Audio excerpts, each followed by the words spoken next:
1. Hi everybody, it's Bob at the Somerset House Inn. We are going to be baking some scones today. Many people who travel and visit us always comment on the baked goods, and they seem to really love the scones, and they always think it's a little bit difficult to make. So here I'm going to show you they're quite easy. In the bowl of my mixer, I have 2 cups of flour, 1/4 cup of sugar, 1 tablespoon of baking powder, and 1/2 teaspoon of salt. To that, we're going to zest in 1 orange. So hopefully everyone has a nice zester like this at home. I like these microplanes. They're very useful for many other things besides zesting citrus. You could do garlic into recipes with this, not into scones, please. So we're just going to go ahead and do this. I like to do mine over the bowl because there are some oils that get released here as you are zesting, and those will also go into the bowl with the zest. So that's the zest, that orange. Just going to make sure we get everything off the back side of it. Now we're going to put that in our mixer. We're using the paddle attachment, and we're just gonna get this going on low speed. You can go to the 2nd level actually if you want. And this is just mixing up these ingredients. They were not pre-mixed. You could have whisked them, but I'm not one to use extra equipment when I'm doing this. So as this is mixing, it's already pretty good. We're gonna add in 1 stick of unsalted butter. I've diced it into a fairly small dice, as you can see. And this is cold butter. It's very important to use cold butter in scones because as it bakes, it will expand, and then it gives a very tender scone to you as a completed product. Now this is just going to run for a little bit. We want that to be like pea-sized flour and butter together. We're going to go ahead and use 1/2 cup of tart cherries. I like tart cherries. I've run my knife through these once, but I'm going to run it through again just to get them a little bit smaller so you get a bite into each piece of your scone. You know, you could substitute some flavors here if you don't like cherries. You could use blueberries, and of course this is a dried fruit. So any dried fruit, but change up the citrus then. Use blueberries, use a lemon. Obviously an easy swap out for the cherries would be cranberries, and still use the orange zest. You could do a lot with this very basic scone recipe. So use your imagination. Okay, kind of run my knife through those a 2nd time.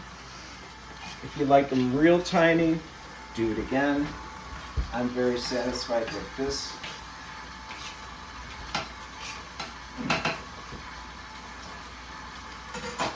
Okay, these are going to just go right into the bowl of the mixer. And make sure we don't leave any behind. And we're just going to let those work for a brief moment. You don't want to ever overwork your dough because that'll make it tough. And that is a very important thing you'll see in most baking recipes. So to that, we're going to add a few other things to this. We're going to add 1 egg that's lightly beaten. We're going to add 1/2 cup of heavy cream. And then we're going to add 2 teaspoons of vanilla extract. Now, I don't typically measure my vanilla extract, so I'm just going to eyeball it for you. 1 and 2. And of course, we're just doing this all with the mixer going.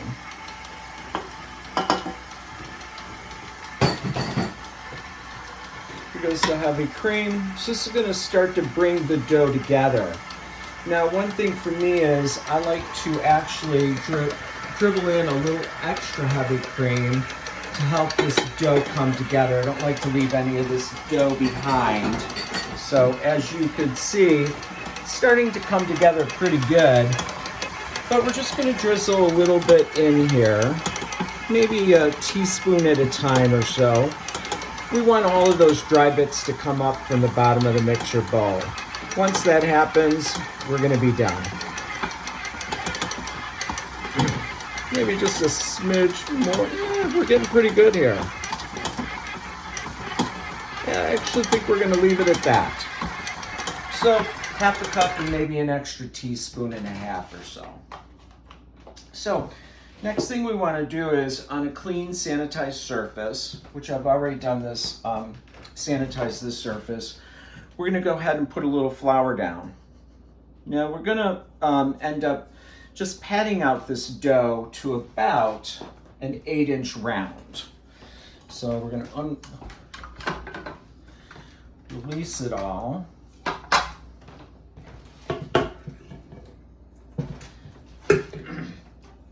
And you know what they say, the best tool in the kitchen are clean hands. So make sure they're always clean.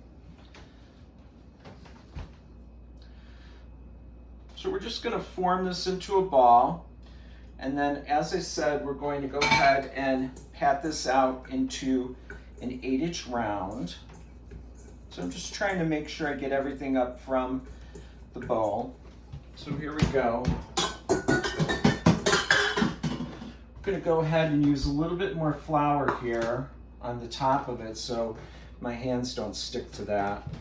And again, we're just patting it out.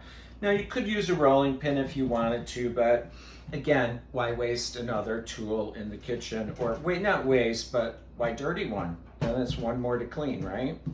So what I typically do is I'm trying to get this to the 8-inch round, trying to make sure that the sides are even. You want it an even thickness because of course it's going to bake at a more, everything will bake evenly is what it's going to do. So what I like to do is I like to take my pan that I'm going to bake them in, just kind of hold it over and see how I did. So this pan is bigger than 8 inches, so this is going to fit, the scones are going to fit nicely into this pan. So actually let's just set this pan down right here. It's a cast iron scone pan. I have greased it with some spray.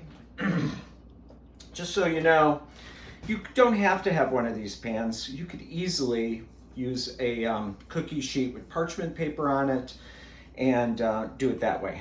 This is my bench knife and I'm just flouring it a little bit because I'm going to use this to cut the dough as well as to lift it into the pan. So I'm just going in half on the dough, right? And sometimes, you know, I don't quite get it, but that's okay. That's what I always say makes them look homemade. They're not factory made. And then after I've halved them, I halve them again, and then one more time, and I'm getting 8 scones out of this recipe. So as I cut them, I'm just putting them into the pan. And as you can see, they're fitting in there pretty good. Just get the last of them in.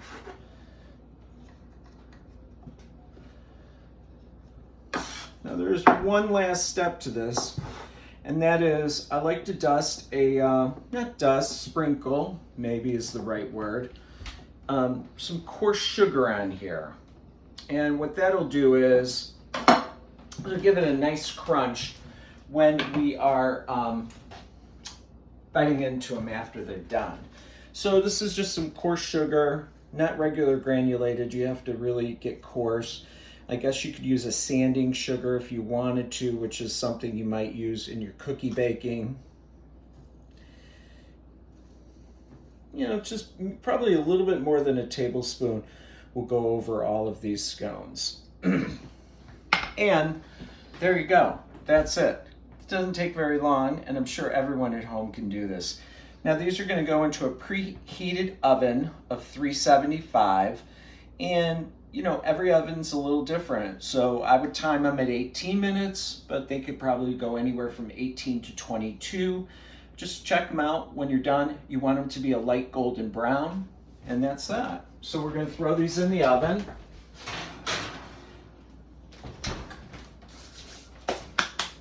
Let's wash our hands really quick.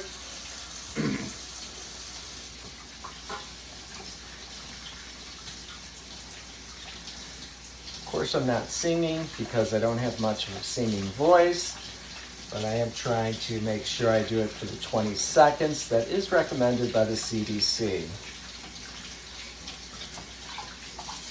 I would say I hit it pretty close. So, guess what? Miracle, oh miracle of video. We have a finished set of scones here so we could try. Here they are. Again, a light golden brown. They're really turned out beautifully, and I'm sure they're gonna taste great. So let's just take one out.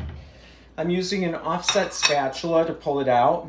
I don't really like to use tip them over because sometimes some of the sanding sugar comes off, or the coarse sugar. So I just like to work my offset around each of the channels and then just lift them right out. They should sit in the pan, let's say, for about 15 minutes, and then you could take them out and let them finish cooling on a wire rack. Now, these are great because what you could do with these also are freeze them. They're excellent to freeze, but they're even better when they're fresh. So let's try one out.